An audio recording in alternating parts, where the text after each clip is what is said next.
వారికి అధికారం తప్పించి ఆ చేతులు తాళాలకి చేతులంతా కూడా వెనకుండే ఒక సజ్జల రామకృష్ణారెడ్డి గారు ఇంకొకరికో ఉంటాయి తప్పించి వీళ్ళు ఏమీ చేయలేనటువంటి పరిస్థితి.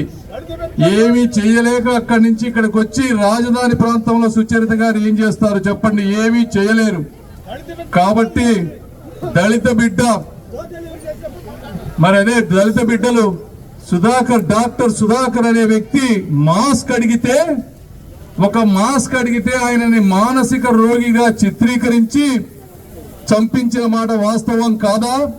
మన ఆ రోజు మీరు ఏం చేశారు? హోంమంత్రిగా ఉన్నప్పుడు అభం శుభం తెలియని అమర్నాథ్ గౌడ్ ని ఆ రోజు పెట్రోల్ పోసి చంపారా లేదా? చిన్నపిల్లవాడిని ఆ రోజు జగన్మోహన్ రెడ్డి గారు ఏమన్నా దాని గురించి మాట్లాడారా?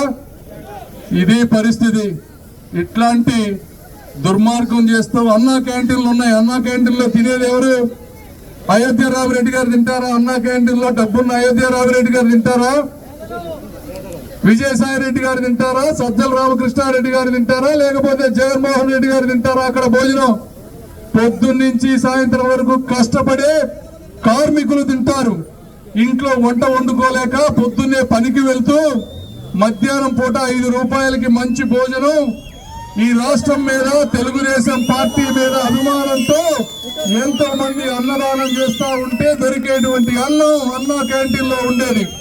మరి అన్నా క్యాంటీన్ నువ్వు తప్పించావంటే నువ్వు పేదల పక్షపాతి ఎలా అవుతావు?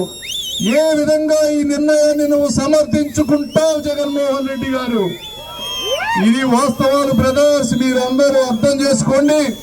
కులాల కుంపట్లలో, మతాల మారణ హోమంలో మీరు నలిగిపోకుండా వాస్తవాలు తెలుసుకొని మీకు ఎవరైతే అభివృద్ధి చేస్తారో వాళ్ళకి ఓటు వేయండి. మీ చూపించే అభిమానాన్ని అభివృద్ధి రూపంలో మేము మళ్ళీ వచ్చి అద్భుతంగా తిరిగిస్తామని తెలియజేసుకుంటూ ఈ అపూర్వ స్వాగతం ఇచ్చిన మీ అందరికీ కూడా హృదయపూర్వక కృతజ్ఞతలు తెలుపుకుంటూ సెలవు తీసుకుంటున్నాం. Thank you.